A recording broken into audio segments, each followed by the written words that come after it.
You ever notice how society thinks they know how your story's going to end just because they know how it started? They see the statistics, the stereotypes, and they just put everything together and assume you'll never amount to shit.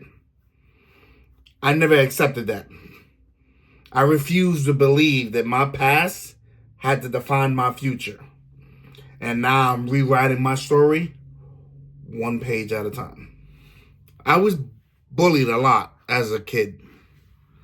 It wasn't hard for me to make friends when I found someone to connect with, but some of those guys would turn around and tease me too. They made fun of the clothes I wore, the way my hair looked. I was a young boy who was active, so my clothes had rips. My sneakers had holes. And I didn't have much. And they reminded me of that every single day. You know, my mom couldn't run out as active as I was and just go kept getting me clothes every time I, destroyed something. So sometimes I went to school with holy jeans and holy sneakers.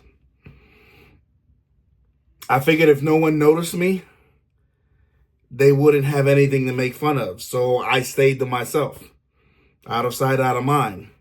And if they couldn't see me, they couldn't hurt me. And for a long time, I thought that's just the way life was. You know, growing up, my mom taught us not to judge people, no matter what we saw. And so I try not to, but it was hard because I felt like I was getting judged all the time.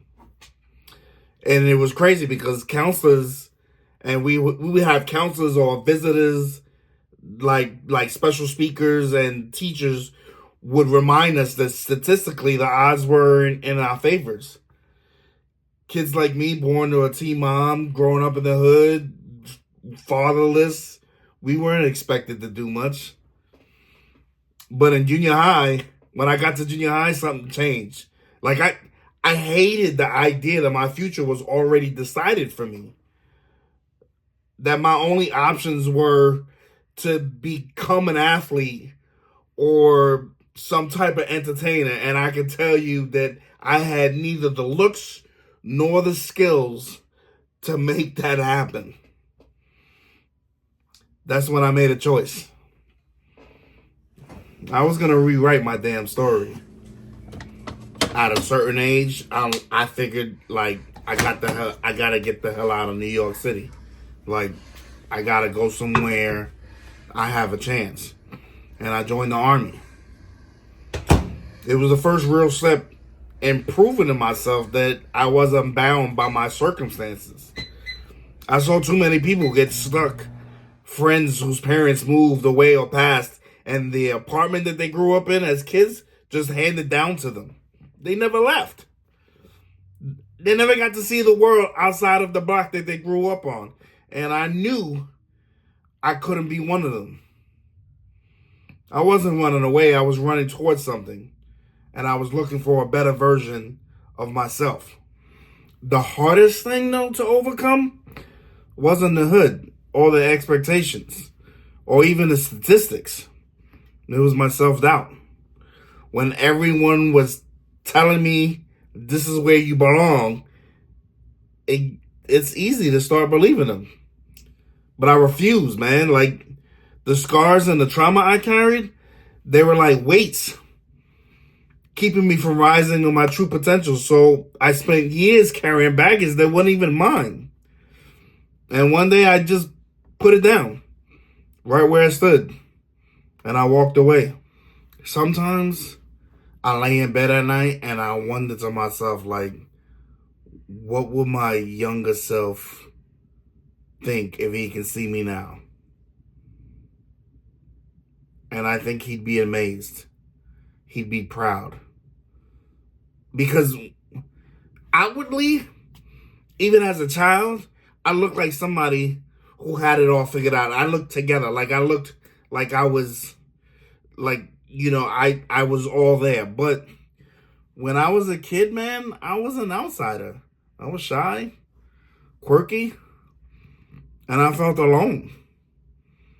I never But years later, like, even with that being said, you know what I mean? Like, years later now, looking back at him looking at me now, like, I never thought I'd be the reason someone else succeeded in life.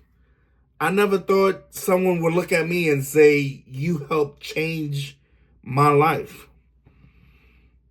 But that's how I measure success. Not in money and not in status. It's about the people I help. You know, and the team members who bought houses while working for me. The one who bought a truck and the two that became district managers. And those helped change their family's future. Anyone could achieve success and greatness alone. But to help others rise, that's true greatness.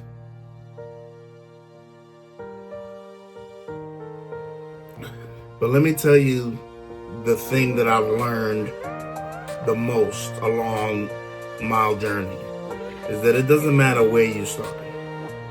What matters is where you end up. And that is entirely up to you. The first step to change is just wanting it, dude. Like, you just gotta want it. And starting small. If the world feels too big, start by stepping outside your door. And then transition to walking to the end of the block. Learn a new skill. Try something new. Push yourself in a way that only you can. Remember, when you learn to walk, right? When you learn to walk, you took one step after another. Like, you got up on your feet, you took a step, you held on to the couch, and you walked from one side of the couch to the other. And at that moment, at that point in time, that was enough. And then you transition from there to being able to walk unassisted, to running. It's the same with life. Remember, everything starts with one small step.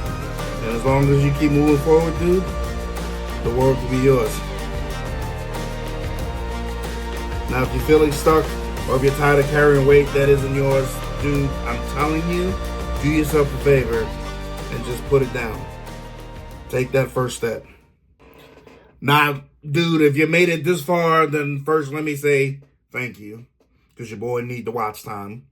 And then secondly, I do offer one-on-one coaching. Details are in the comments and in the description of the video below. And like I said, I consider myself a growth mentor. I've been doing this for 14 years as a district manager. As a district manager role, yes, the role is for operations to run a profitable business and do what you're supposed to do.